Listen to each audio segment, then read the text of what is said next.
I'm very sad that he's managed to escape justice through taking his own life.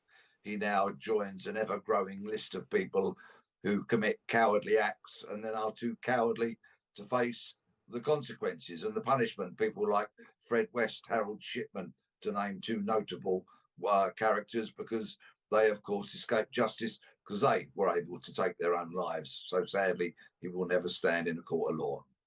Police strongly believe they've recovered the body of alkali attack suspect Abdul Azidi from the River Thames. The Metropolitan Police said it was based on the distinctive clothing he was wearing at the time and the property found on his body. You remember that the Scotland Yard have been looking for him since the attack on a 31-year-old woman and her children in Clapham. That was back on January the 31st. Two children, aged 3 and 8, and the woman were attacked. The breakdown of the relationship was being considered as a possible motive for the attack. The police say they've still not yet been able to speak to the woman, although her condition in hospital has improved. She remains in hospital in a stable condition. Let's go straight to Peter Bleksley, a former Scotland Yard detective. Good afternoon, Peter. Good afternoon. When we spoke back in early February, you predicted he probably would be found in the Thames. I mean, clearly the Thames is a big stretch of water, and with the tides and so on, it could be. Is it a surprise it's taken this long to find him? No, not at all. Rivers, seas, oceans are often very slow to give up their secrets, and the longer this went on, then the further east I would have suggested his body would have travelled.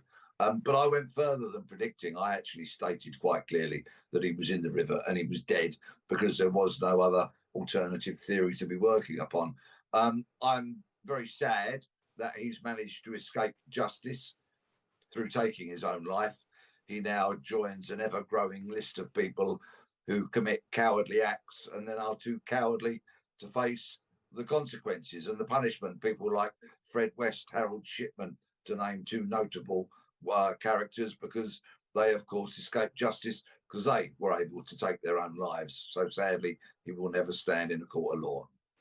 The Metropolitan Police today say their inquiries continue into the attack, and they're hoping to speak to the 31-year-old woman as soon as she's well enough. Just give us a sense of then what happens now in the investigation. Clearly, they're not looking for the perpetrator, but what will they be doing in terms of trying to piece together what happened and the purpose of doing that?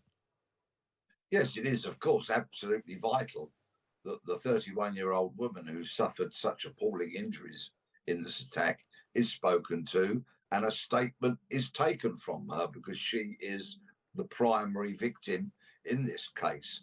There will, of course, now be a coroner's inquest into Azadi's life and death, and a coroner's court is the most powerful court in the land. So a proper file will have to be prepared for that inquest when all the evidence is put forward, so that the who, where, why, when, and how of his death can be established, and a coroner can return a verdict. There are, of course, other legal things that will have to, other procedures that will have to be gone through.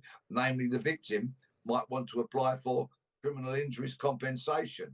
So it will be important that the police investigation is as thorough as it needs to be, even though it looks now that the perpetrator of such awful crimes on that evening at the beginning of the month that injured so many people, the children, as well as the mother who's still in hospital, members of the public who, like good Samaritans, went to assist, and police officers who came into contact with that corrosive liquid.